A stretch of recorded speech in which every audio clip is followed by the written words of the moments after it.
Bapak Ibu hadirin yang berbahagia, acara pada pagi hari ini akan kita mulai bersama. Ini acaranya tunggal saja, tidak perlu ada MC dan sebagainya. Sebagai salah satu pemenuhan tugas saya dalam mengikuti di program guru penggerak. Ini sudah di modul terakhir atau 3.2 dan 3.3. Nah, oke. Bapak Ibu hadirin semuanya, marilah acara pada kesempatan pagi hari ini kita buka terlebih dahulu dengan berdoa bersama-sama.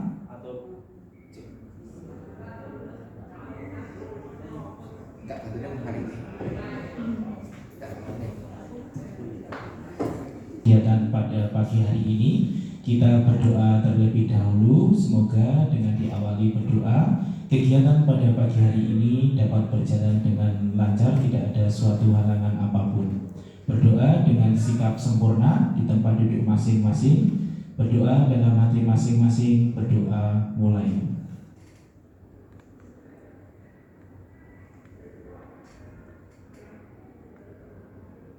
Berdoa tidak dibatasi.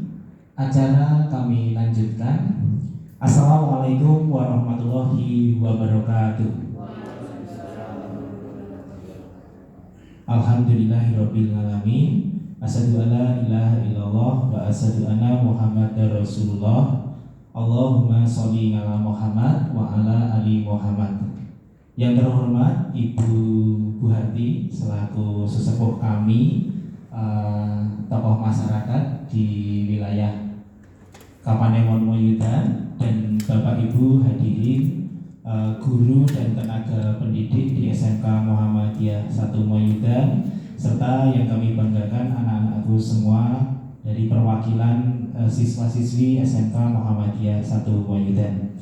Pada kesempatan pagi hari ini izinkan saya Fuad Kurniawan mengundang Bapak Ibu semuanya serta anak-anakku semuanya pada acara diseminasi modul 3.2 program guru penggerak pemimpin dalam pengelolaan sumber daya. Jadi yang akan kita bahas pada kesempatan pagi hari ini adalah tentang pemimpin dalam pengelolaan sumber daya.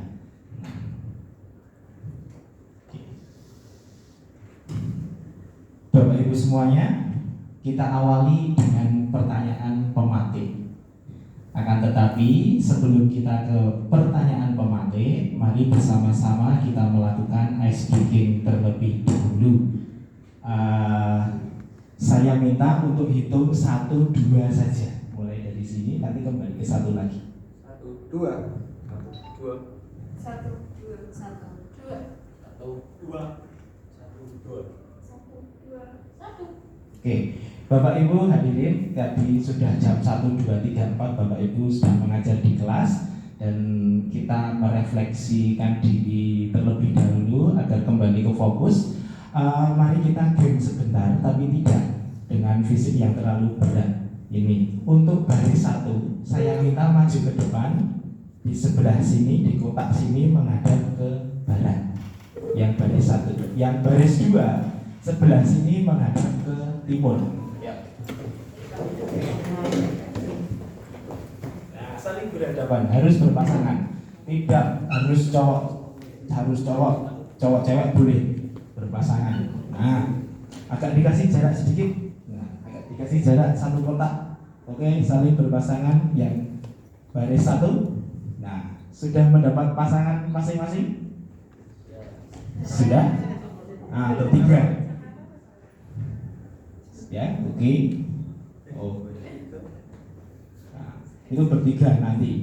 Nah, oke, bertiga enggak apa-apa. Oke, kita ke permainan ya Bapak Ibu semuanya. Kita ke permainan terlebih dahulu. Untuk itu fokus terlebih dahulu. Tepuk 1, 2, 3.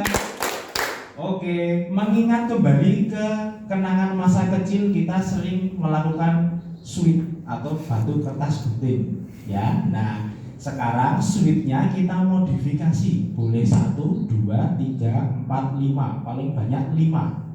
Ya. Nah, nanti passwordnya atau kodenya dari saya. Misalkan perkalian, kalian tinggal switch jawab siapa yang lebih cepat. Ini depan kalian, lawan kalian masing-masing. Paham? Kita coba. Wah, siap, konsentrasi dimulai. Oke, siap. Ditambah. Langsung switch, langsung switch. Oke, kita mulai. Aba-aba diri saya ditambah dua. Oke, Pak Mijil, berapa? Siapa yang duluan? Wah ya, oke, cepet-cepetan, langsung disaut. Nanti yang kalah dapat hukuman. Ya, oke, siap. Oke, passwordnya dikurang dua. Kan kalau dikurang angka yang besar, dikurang angka yang kecil. Gitu. Lagi, oke, lagi ya. Oke. Nonton aja. Siap, konsentrasi dimulai perkalian. Dua. Telinga ya, oke, mendengarkan pakai telinga. Sekali lagi kita coba. Siap, konsen tangannya di atas semua, tinggal luruskan. Ditambah tiga. Ya, oke, masih di tempat. Nah, sekarang coba. Sudah baris di sini lurus, ini agak mundur di kotak sini semua lurus, pasangan sendiri-sendiri. Oke, sekarang kita senam terlebih dahulu Bapak Ibu. Yuk, tangan kanan di depan dada, tangan kanan saja, yang kiri di bawah. Oke, kita rilekskan, putar ke depan. Oke, pelan saja putar ke depan. Oke, terus depan belakang Bapak Ibu, depan belakang, depan dada, rilekskan. Oke, cukup, ganti yang kiri. Yang kiri ke belakang. Sekarang ke belakang. Oke. Terus sudah naik turun. Yang kiri naik turun dan ke belakang. Oke. Masih ingat? Cukup. Yang kanan masih ingat? Ke depan sama ke depan. Ya, ke depan semua ya. Yang kiri, belakang sama atas bawah. Oke, sekarang kita coba lakukan bersama-sama. Nah, di depan dada masing-masing. Oke, sekarang gerakan putar bersama-sama. Yuk. Yang kanan ke depan, yang kiri ke belakang. Yo, yang kanan ke depan, yang kiri ke belakang. Bagus. Ada yang oke, yang barat cukup, yang barat cukup. Coba sekarang yang barat memperhatikan yang timur. Yang timur melakukan. Oke, gerakannya kanan depan, kiri belakang. Yuk, bersama-sama. Ayo, ayo Pak Badar. Putar, kanan putar. Oke, sekarang yang barat melakukan kanan putar depan dulu. Yo, disambung kiri bersama-sama ke belakang. Ayo. Bisa enggak? Oke. Oke, cukup tepuk tangan. Boleh kembali lagi Bapak Ibu. Apa?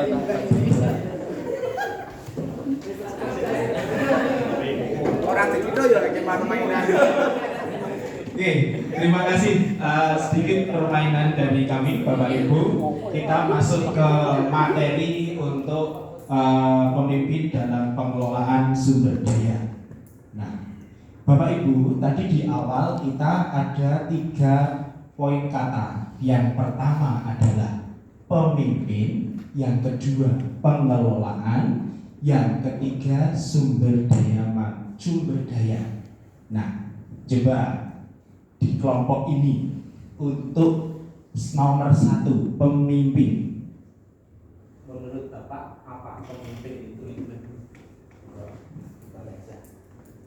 Berada di paling depan dan memberikan komando atau perintah kepada bawahan atau belakang. Oke, mungkin teman lainnya bisa membantu terkait nomor 1. Enggak apa-apa Pak, enggak ada jawaban yang salah, semuanya betul. Mari Pak Mijin. Pemimpin secara umum hampir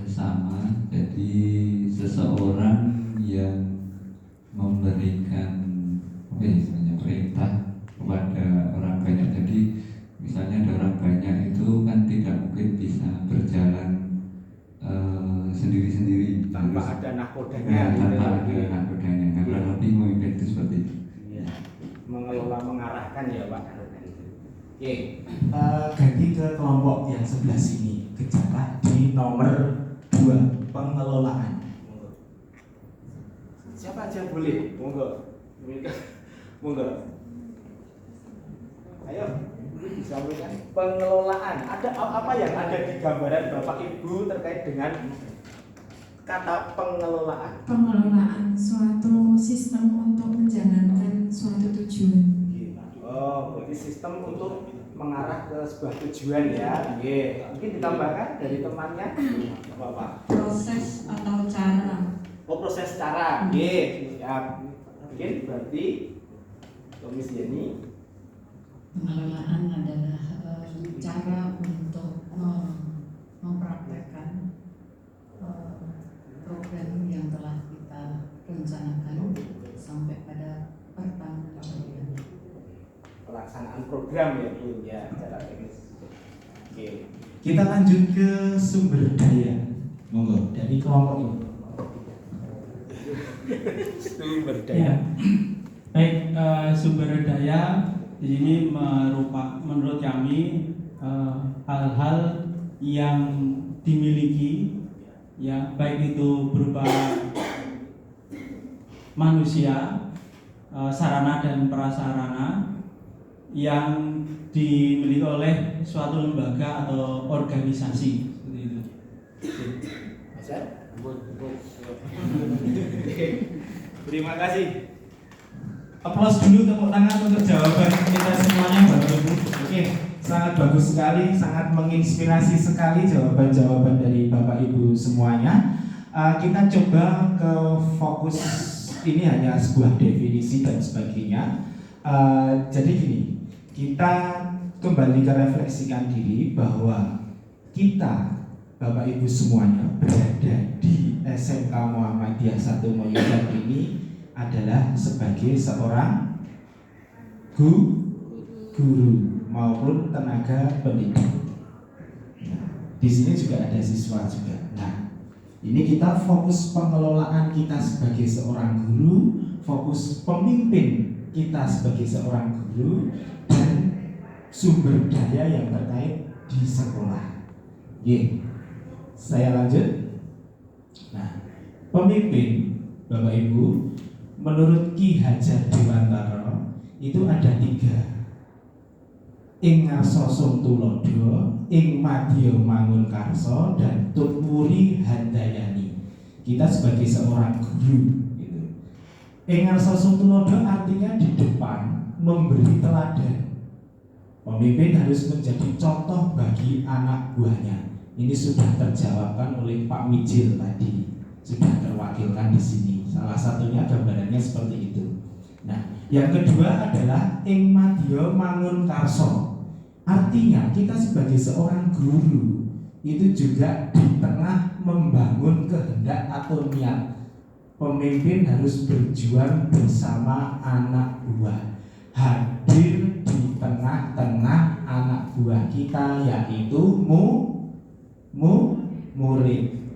Kita guru sebagai pemimpin pembelajaran di kelas itu diartikan kita juga harus selalu hadir di tengah-tengah murid, membangun kehendak dan niat murid. Pemimpin harus berjuang bersama anak untuk meraih apa yang menjadi tujuan cita-cita anak sekolah di SMK Muhammadiyah 1 Moyudan. Yang terakhir, tutwuri handayani, artinya di belakang memberikan dorongan. Ada saatnya pemimpin membiarkan anak buahnya melakukan sendiri. Nah, ini terkait dengan proses pembelajaran. Kalau di dalam kurikulum Merdeka ini memakai model pembelajaran berdiferensiasi. Ini salah satunya.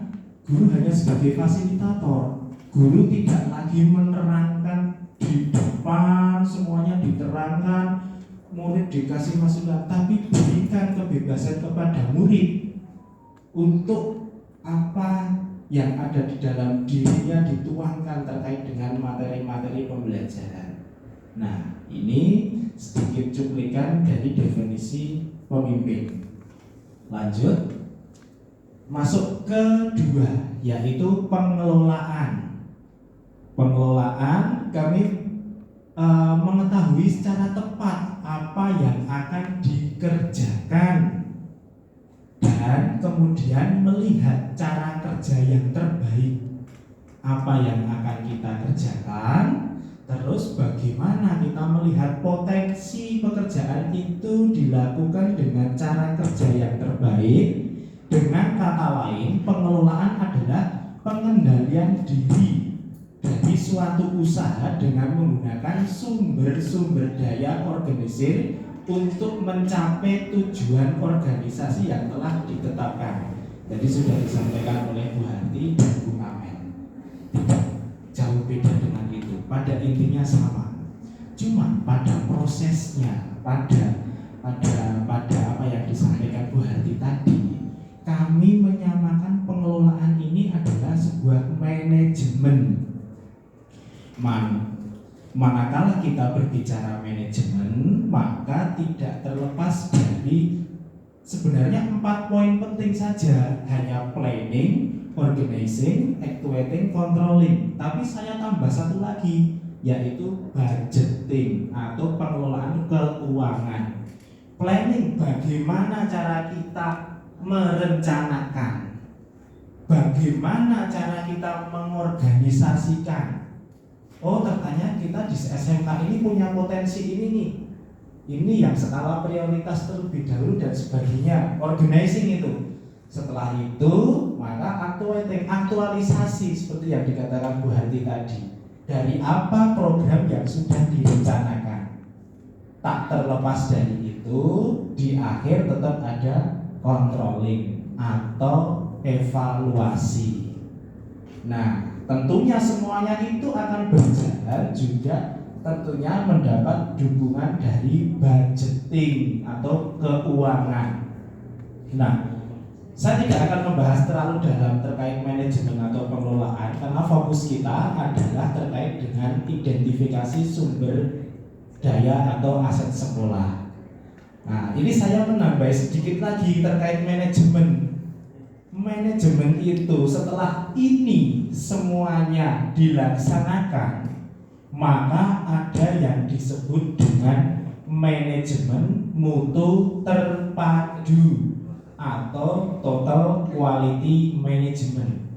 Kalau berbicara total quality management, maka pengelolaan atau manajemen itu harus dilakukan secara continue improvement, terus menerus berkelanjutan dan meningkat dari apa yang kemarin sudah dilakukan, maka mutu itu akan tercapai. Salah satunya itu. Kita lanjut. Sumber daya. Nah, ini apa yang disampaikan Kak Agus tadi sudah betul. Nah, sumber daya itu kita fokuskan sekolah kita itu adalah sebagai ekosistem.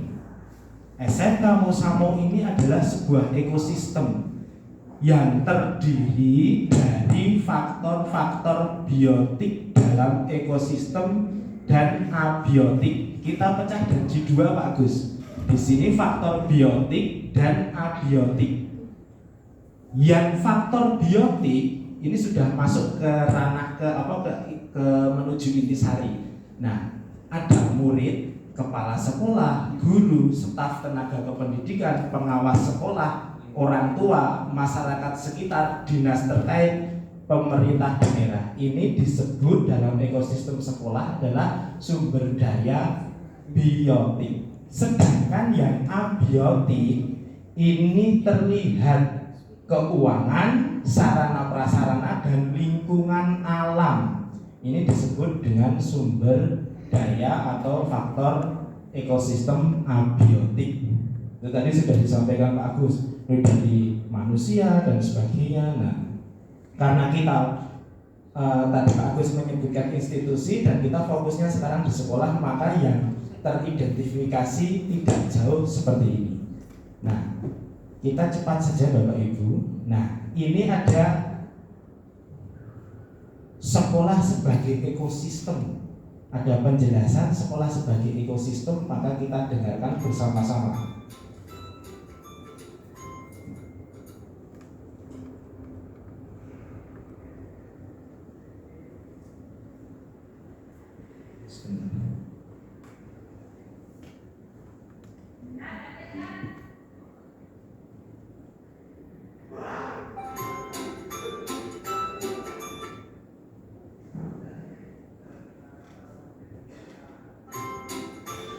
Oke, ini selanjutnya kita lebih banyak menonton video. Sekolah sebagai ekosistem. Sekolah sebagai ekosistem. Apa itu ekosistem? Sebelum kita membahas sekolah sebagai ekosistem, mari kita pahami definisi ekosistem itu sendiri. Ekosistem adalah tata interaksi antara makhluk hidup dan unsur yang tidak hidup dalam sebuah lingkungan. Ekosistem mencirikan satu pola hubungan yang saling menunjang pada sebuah teritorial atau lingkungan tertentu. Sekolah sebagai ekosistem adalah sebuah bentuk interaksi antara faktor biotik atau unsur yang hidup dan faktor abiotik atau unsur yang tidak hidup.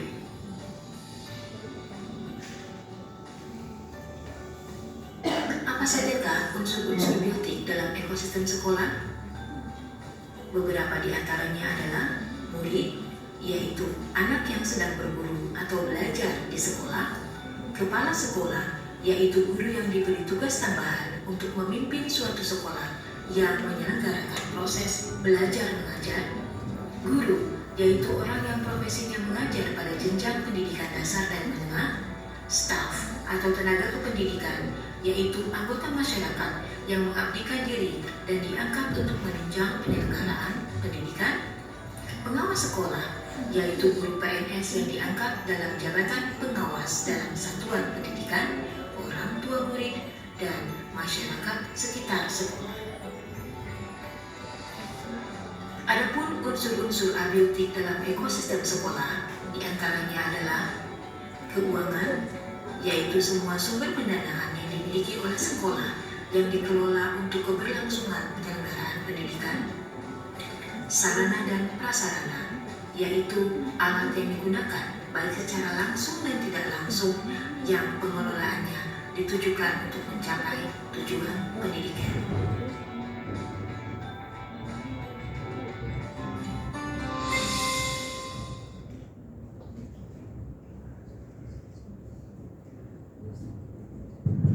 Oke Bapak Ibu, kita lanjut ya. Tadi sudah dijelaskan melalui video.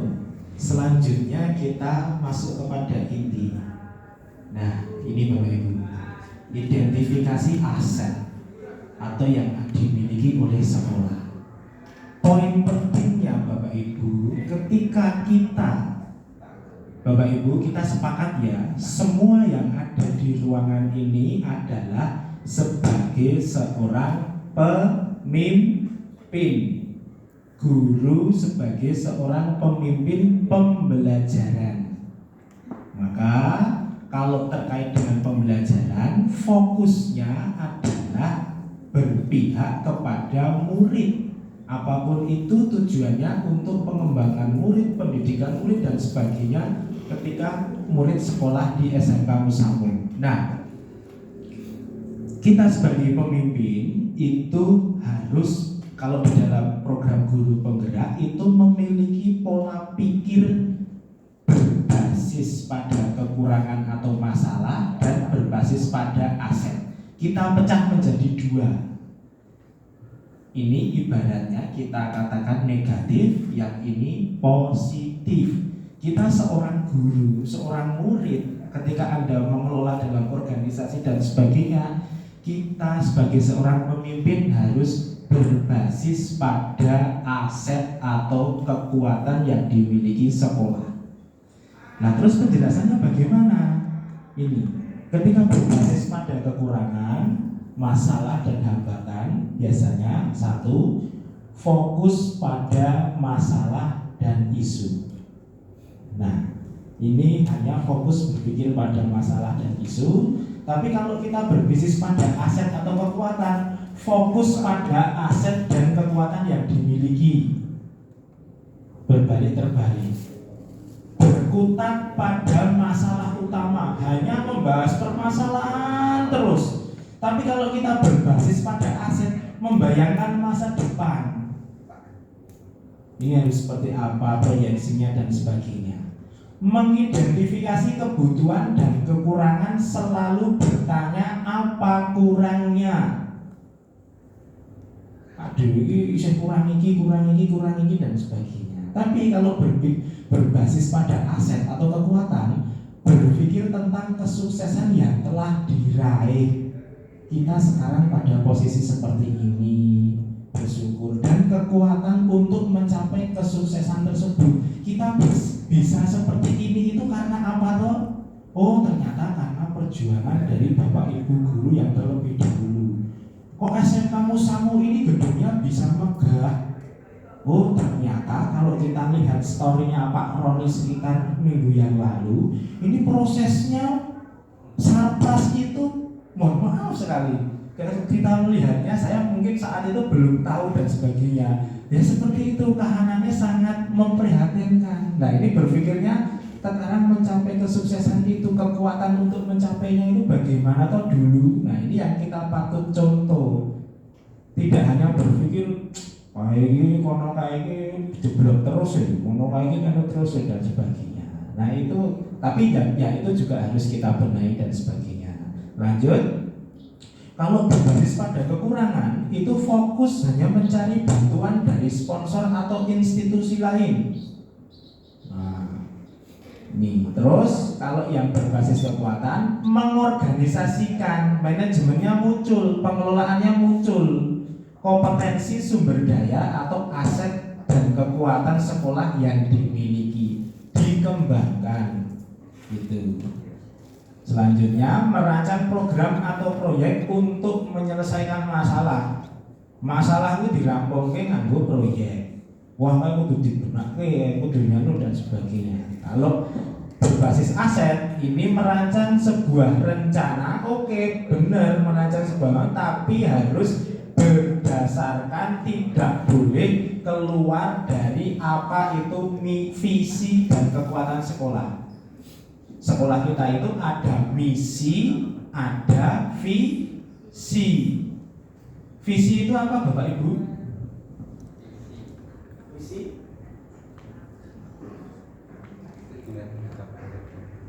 tujuan jangka panjang, betul. Visi Bapak Ibu?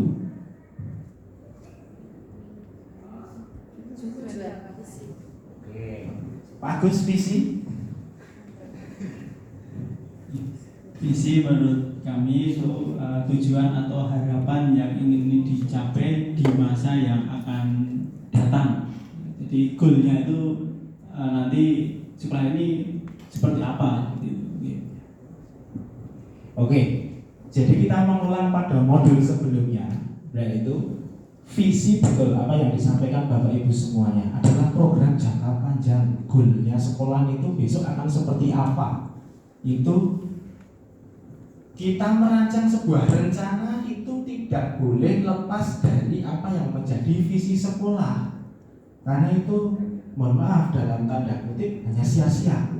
Kita sudah menyusun visi, dengan tanda kutip visi dan misi kita juga harus betul, gitu. Nah, untuk mencapai visinya ini melalui tahapan misi. Misi itu program-program jangka pendeknya Bapak Ibu semuanya. Tentunya Bapak Ibu sudah paham itu semuanya. Nah, terus yang terakhir adalah mengatur kelompok yang dapat melaksanakan proyek. Berpikirnya seperti itu. Kalau berbasis asetnya adalah melaksanakan rencana aksi yang telah diprogramkan. Itu. Nah, kita lanjut. Nah, ini pada intinya di video ini terakhir, sebelum masuk ke kita aksi nyata untuk berdiskusi.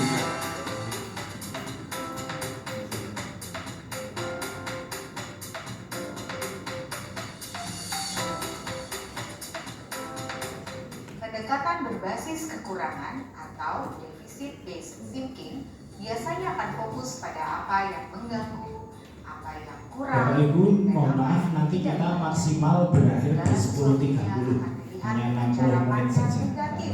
Semakin lama, secara tidak sadar, kita menjadi seseorang yang buta terhadap potensi dan peluang yang ada di sekitar.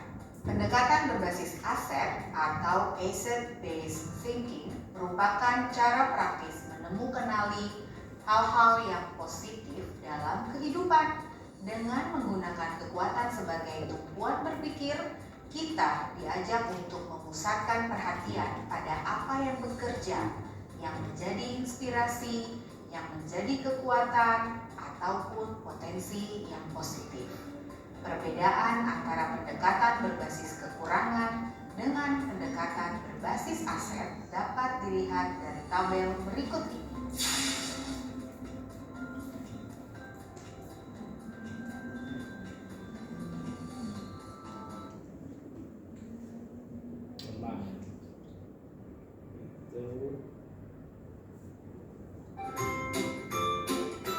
Lebih baik. 9. Suasana apa yang telah berhangat merupakan selalu pada saat sebuah sekolah menggunakan pendekatan ini. Seperti pertama, titik awal perubahan selalu pada perubahan pola pikir atau mindset dan sikap yang positif. 2. Menciptakan perubahan yang positif mulai dari sebuah perbincangan sederhana merupakan cara bagaimana manusia selalu berpikir bersama dan mencetuskan atau memulai suatu tindakan. 3. Daripada menanyakan ada masalah apa atau bagaimana memperbaikinya, lebih baik bertanya apa yang telah berhasil dilakukan atau bagaimana ya mengupayakan hasil yang lebih baik lagi. Nah, cara bertanya ini mendorong energi dan kreativitas. 4. Seluruh warga sekolah berupaya melakukan perubahan, maka perubahan tersebut pasti akan terjadi. 5. Setiap warga sekolah akan bertanggung jawab atas apa yang sudah dimulai. 6. Membangun dan membina hubungan dua arah antar warga sekolah, mulai dari guru, kepala sekolah, murid, dan staf sekolah menjadi sangat penting untuk membangun sekolah yang sehat dan inklusif. 7. Sekolah harus dibangun dengan melihat pada kekuatan, potensi, dan tantangan. Kita harus bisa fokus pada pembangunan sumber daya yang tersedia, kapasitas yang kita miliki, serta kekuatan dan aspirasi yang sudah ada. 8. Kekuatan sekolah berbanding lurus dengan tingkat keberagaman keinginan unsur sekolah yang ada. Masing-masing unsur akan menyumbangkan kemampuan dan aset yang dimiliki untuk sekolah menjadi lebih baik. 9. Suasana yang menyenangkan harus merupakan salah satu prioritas tinggi dalam setiap upaya membangun sekolah. 10. Faktor utama dalam perubahan yang berkelanjutan adalah kepemimpinan lokal dan pengembangan serta pembaharuan kepemimpinan itu secara terus-menerus. Ada 7 aset utama atau yang disebut juga sebagai modal utama dalam suatu komunitas. Bapak Ibu, kita fokusnya di sini ya nanti. Ini aset dan dalam sebuah komunitas. Atau aset itu disebut dengan modal sekolah. Nah, terus modal sekolahnya apa itu? Nah, ternyata di dalam PGP ini, program guru penggerak, aset atau modal sekolah ini ada 7. Diklasifikasikannya menjadi 7.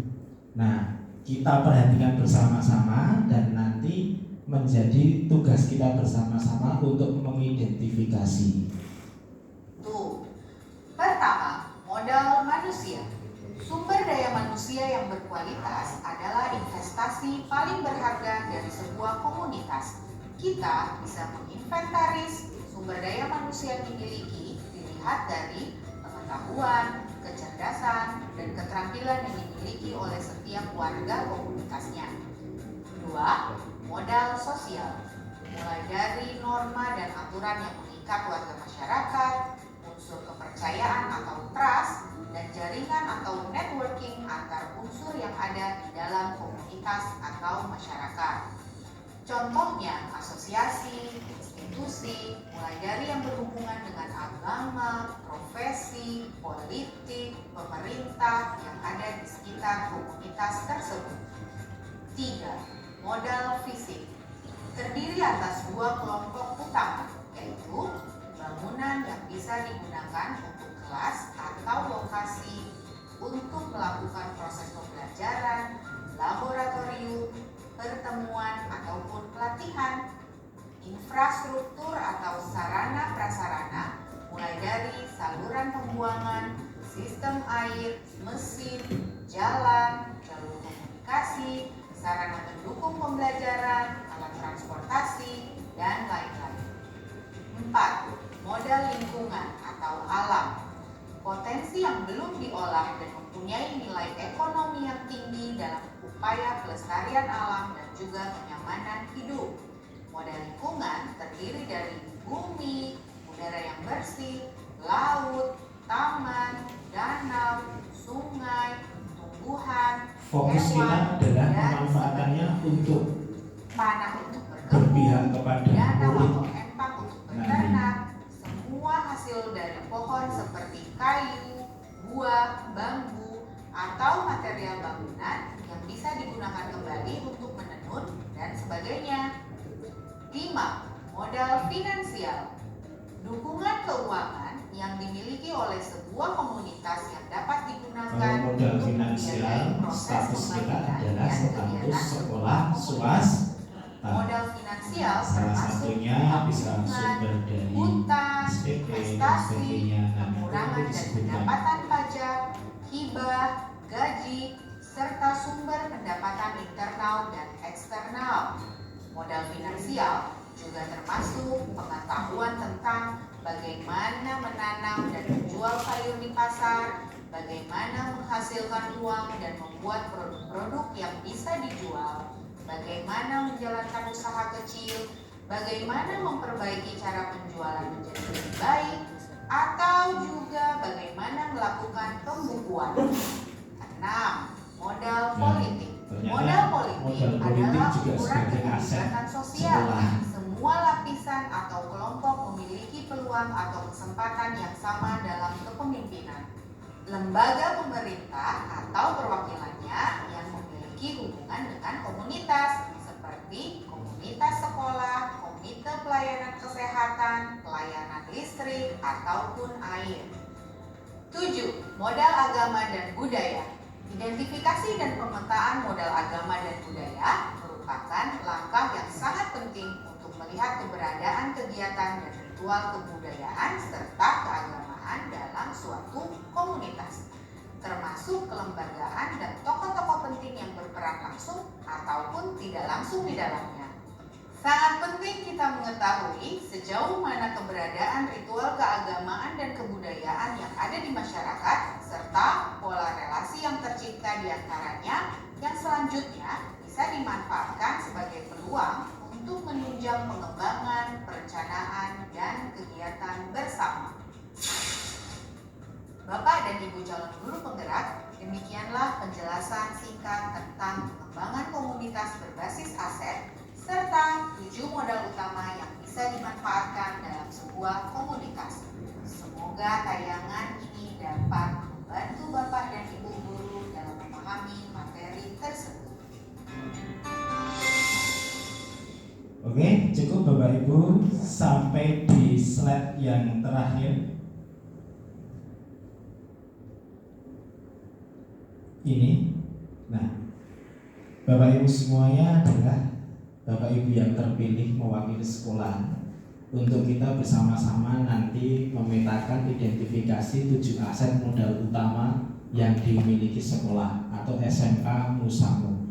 Yang pertama modal manusia, yang kedua modal sosial, yang ketiga modal fisik, yang keempat modal lingkungan atau alam, modal finansial, modal politik, dan modal agama. Apa yang ada di SMK Musamu terkait dengan modal fisik? oh ternyata SMK Musamu sudah memiliki masjid yang berada di dalam lingkungan sekolah. Oh ternyata SMK Musamu sudah memiliki bengkel dengan standar industri dari Daihatsu dan sebagainya. Ini modal fisik. Modal finansialnya bisa dikatakan bahwa ternyata SMK Musamu mengelola keuangan dari sumber Busda, dari sumber Bosnas, dari PK juga, program apa itu, pusat keunggulan. Nah ini kan juga sebagai modal kita. Bagaimana kita sekolah itu mampu mengelola aset ini, aset-aset yang dimiliki untuk pengembangan atau peningkatan pendidikan kita yang berpihak kepada murid. Nah, ini tugasnya Bapak Ibu. Nah, di sini secara berkelompok-kelompok. Satu kelompok.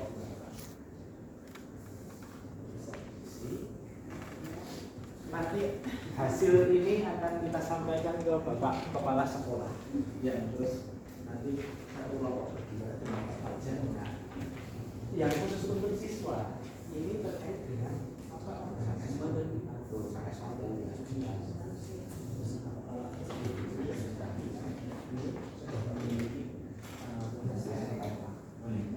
itu bahkan sendiri kreasi.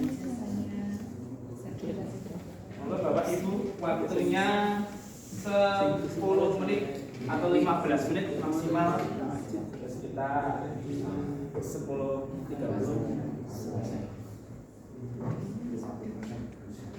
Nah, itu juga aset. Ternyata di sekolah kita itu guru yang bersertifikasi itu ada 20. Itu kan aset. Nah, 50%. Ternyata tenaga kependidikan kita itu yang memiliki ijazah S1 ada 2 orang. Nah, ini kan aset yang harus kita kembangkan. Itu hal-hal seperti itu, monggo kembangkan.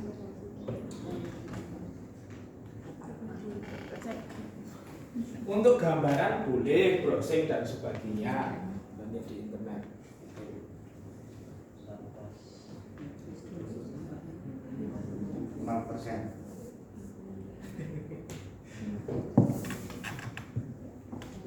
Aku wis tahu ya, untuk lagi Pak. Kon ngene iki lagi. Karena tasnya wis ngene.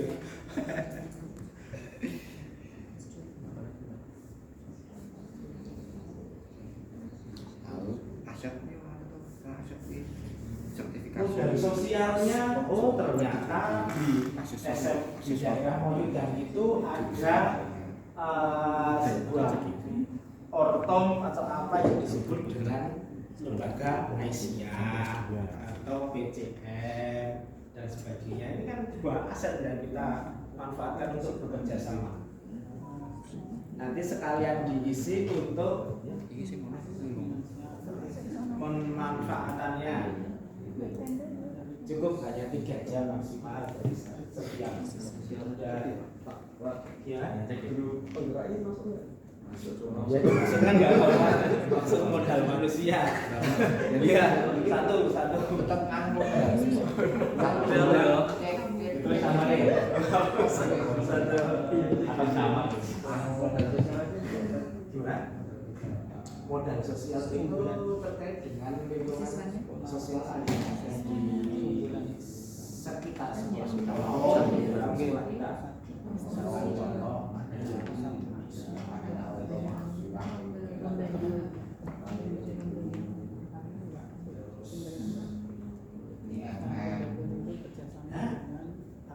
dan penanggulangan bencana itu.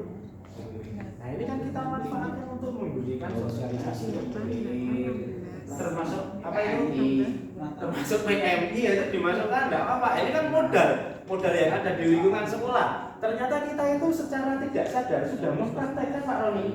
Nah, misalkan contoh mengundang PMI untuk sosialisasi penanggulangan kebakaran, itu kan sudah mempraktekkan dari salah satu modal yang ada di lingkungan sekolah kita. Nah,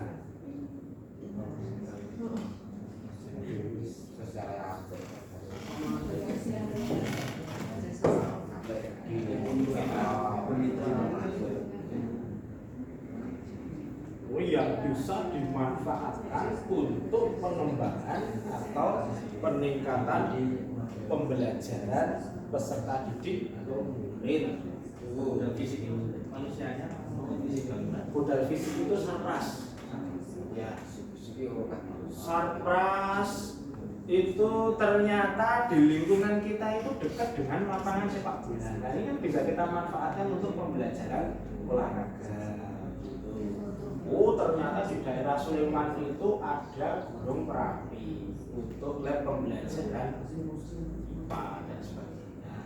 Itu kalau itu lingkungan alam yang gunung Merapi dan sebagainya.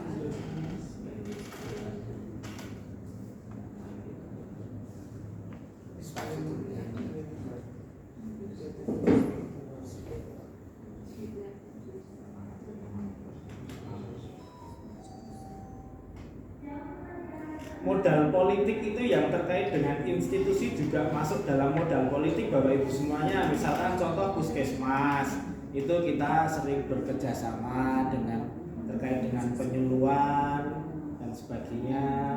Oh, ternyata kita setiap tahun ajaran baru selalu mengundang polsek dan koramil untuk baris berbaris atau penguatan mental ideologi peserta didik. Nah, ini kan modal politik kita, bagaimana kita membangun komunikasi terhadap institusi.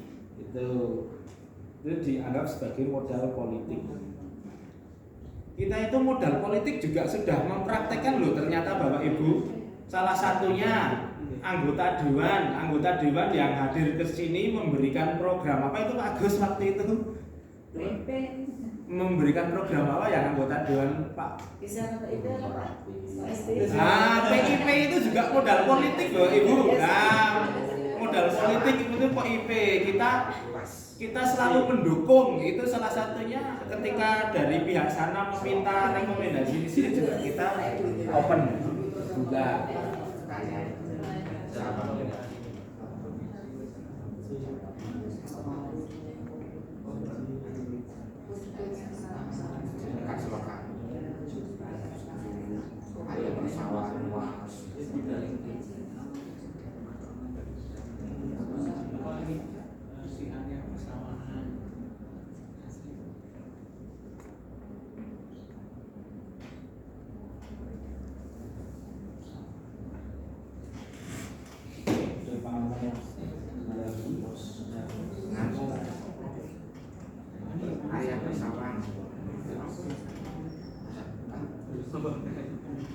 Ternyata sekolah kita itu terletak pada kondisi tanah yang tidak berubah-ubah, tanah yang stabil. Ini kan modal lingkungan, tidak berada di pegunungan, tidak membahayakan. Ini modal lingkungan. Area persawahan dan luas. Modal lingkungan, pemanfaatannya apa? Anak diajak praktek langsung, Pernah berkates, bisa dimanfaatkan. Pengolahannya, materi pembelajaran dalam pengolahan dan sebagainya. Persiapan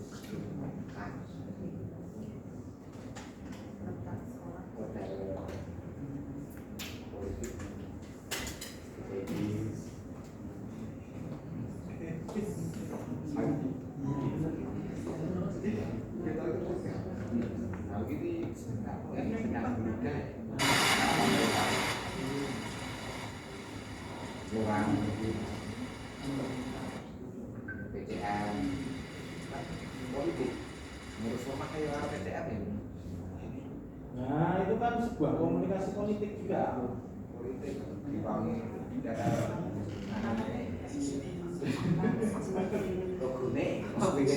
pemanfaatannya itu tadi pemanfaatannya untuk ini tadi pengurusan tanah dan sebagainya. Nah, kita punya tanah kan berarti kita ada fasilitas untuk pembelajaran.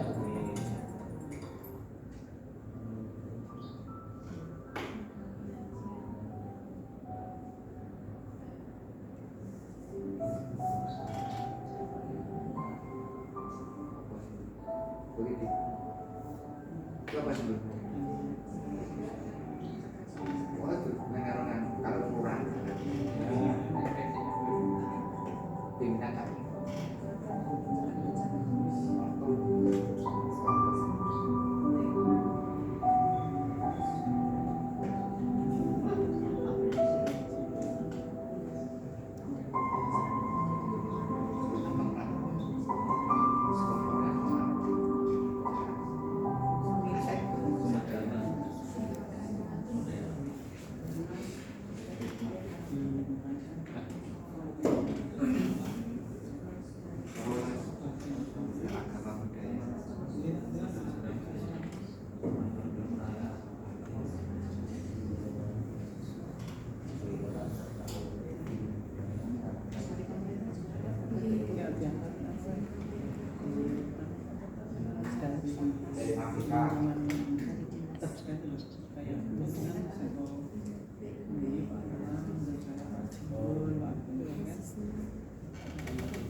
nggak pakai gigi. Apa perbunya enggak? Oh, suara harus kakek.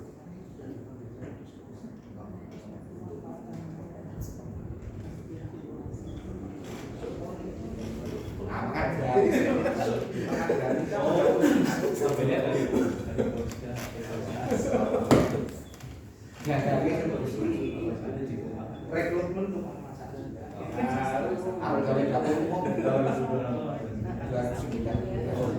Bapak Ibu jangan lupa sambil ditulis untuk pemanfaatannya juga nih. Kalimat sederhana juga. Politiknya satu itu. Ya. Gimana? Ya, pemanfaatannya hubungannya sama juga. Ya, pemanfaatannya kalau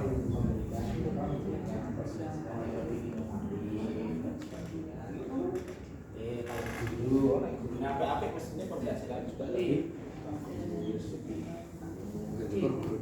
oh, nek tenaga kependidikannya itu ternyata ada yang S1 dan sebagainya, mungkin diharapkan pelayanan untuk pendidikannya juga mesti ditingkatkan lagi lebih bagus. Seperti LSP atau apa itu juga masuk aset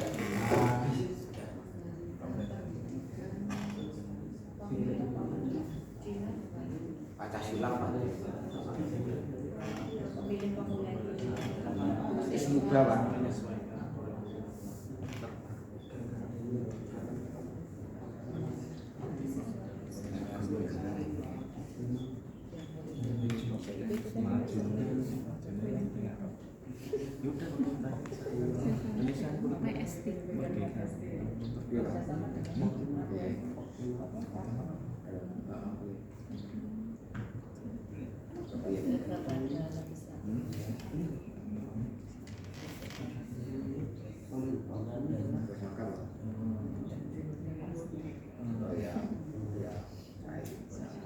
Adanya sering kegiatan Orang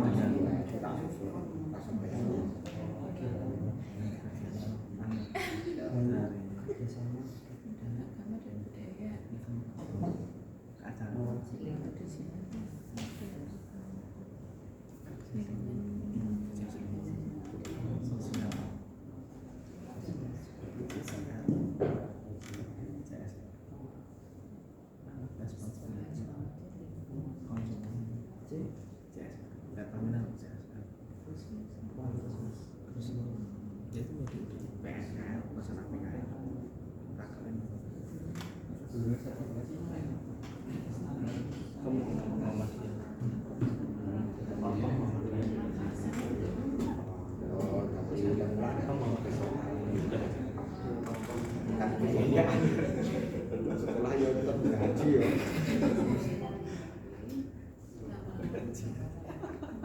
Oh, terkait lagi gaji itu sertifikasi maksudnya yang profesional. Tahun ini banyak loh Pak. Banyak kuota untuk sertifikat itu banyak. Ada peningkatan tahun 2024 ditambah. Semoga kemarin yang sudah pretest itu langsung dipanggil di tahun ini. Amin. Malu senang kalau kanca-kanca model. kuota sertifikatnya. Ya, kuota peserta untuk PPG-nya.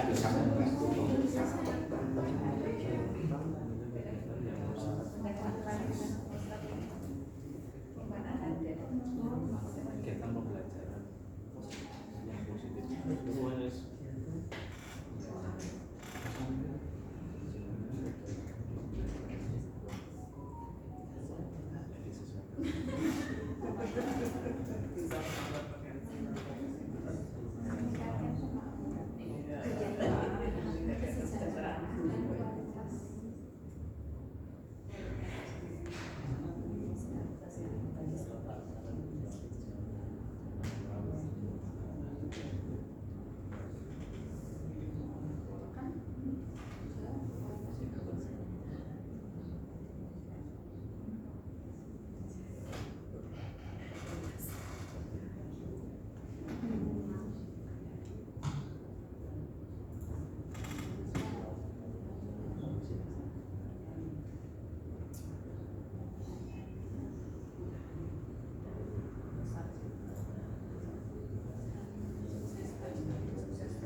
Fajar kayaknya sudah selesai.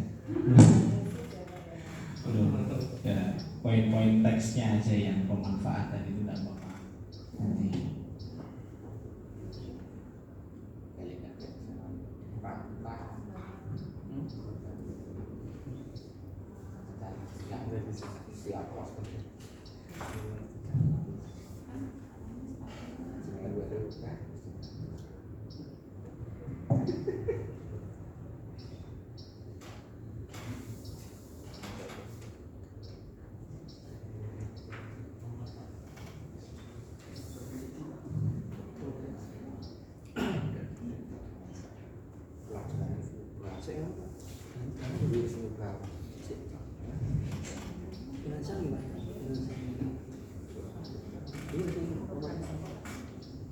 SPP itu juga dimasukkan nggak apa-apa itu modal finansial itu. SPP kita kan sekolah swasta. Oh yang agama, agama. Gitu. Kan modal tentang agama ya. Si Are. Sip. Ini ngundang Pak Ada atau Pak? Nah, itu kan juga modal sosial juga, ada lembaga BBM, kita bekerja sama dengan pengajian dan sebagainya untuk memberikan pencerahan pada wali murid. Semuanya pokoknya bertujuan untuk murid semuanya.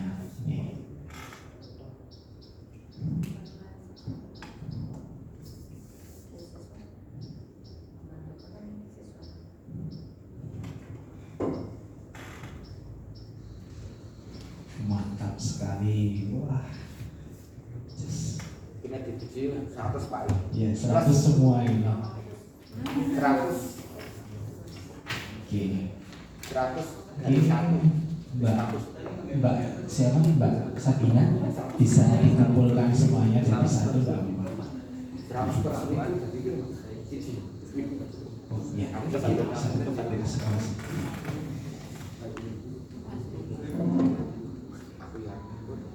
Oke.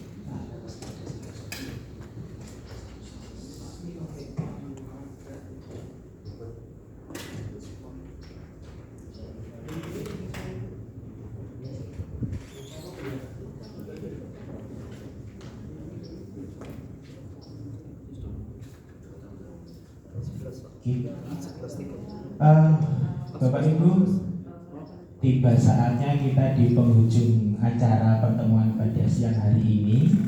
Tapi saya yakin kegiatan dari Bapak Ibu di hari ini di SMK Muhammadiyah 1 Moyudan ini baru berjalan separuh. Nanti masih ada kegiatan-kegiatan lain Bapak Ibu yang akan lakukan sesuai dengan porsinya Bapak Ibu sampai di jam kerja kita 13.30. Nah, oke Bapak Ibu, karena kita nanti masih melanjutkan berbagai agenda, mari kita stop sejenak atau STOP gitu. Saya minta stop sejenak, nanti tolong HP dan sebagainya ditaruh. Kita akan relaksasi sebentar saja supaya fokus kita kembali, energi positif kita kembali untuk melaksanakan kegiatan selanjutnya gitu. Oke?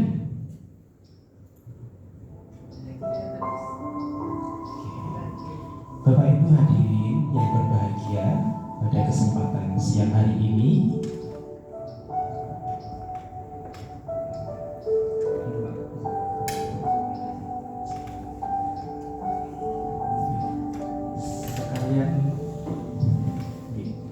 Pak Imam, saya lanjut ya Bapak Ibu. Oke, kita berada di penghujung acara pada siang hari ini. Kita nanti masih Bapak Ibu semuanya masih mengikuti kegiatan yang nanti akan berakhir di sekolah ini pada pukul 13.30. Maka itu harapannya setelah kita keluar dari ruangan ini, Bapak Ibu semuanya kembali kepada energi positif. Bapak Ibu kembali ke fokus pikiran pekerjaan yang ada di SMK Muhammadiyah 1 Moyudan. Untuk itu kita sebentar untuk melakukan stop berhenti dari berbagai aktivitas. Bapak Ibu bisa duduk di tempat duduk Bapak Ibu masing-masing senyaman mungkin. Mungkin bahunya disandarkan, boleh rileks dan sebagainya. Oke, tangan Bapak Ibu bisa ditaruh di kedua paha atau di meja sendiri masing-masing. Duduk senyaman mungkin. Oke, pejamkan mata Bapak Ibu semuanya. Oke, dengarkan suara yang masuk dari telinga kanan kiri Bapak Ibu semuanya. Dengarkan suara-suara energi positif yang masuk dari telinga Bapak Ibu semuanya. Dengarkan ada suara mobil di luar sana, suara burung yang masuk ke telinga Bapak Ibu sekalian. Tarik nafas panjang melalui hidung 2 kali hitungan, 1, 2, keluarkan. Sekarang kita coba fokus Bapak Ibu, hilangkan suara-suara yang masuk dari telinga. Kita fokus kepada nafas kita, fokus kepada energi udara positif yang masuk ke paru-paru kita. Energi positif yang memberikan ide-ide kreatif, ide inovatif untuk pekerjaan kita. Rileks Bapak Ibu, tarik nafas panjang, keluarkan. Fokus pada nafas yang masuk, keluar lewat mulut. Kita bersyukur pada siang hari ini masih diberikan nafas, masih diberikan udara. Tubuh kita masih bisa melakukan untuk bernafas. Kita bersyukur hari ini hadir di ruangan SMK ini, beraktivitas menjalankan sebuah kewajiban kita sebagai seorang guru. Bersyukur atas nikmat apa yang telah kita miliki. Fokus pada nafas, energi positif masuk. Rasakan perut kita mengembang, keluarkan lewat mulut. Panjang 4 kali hitungan, tarik 1, 2, 3, 4, keluarkan.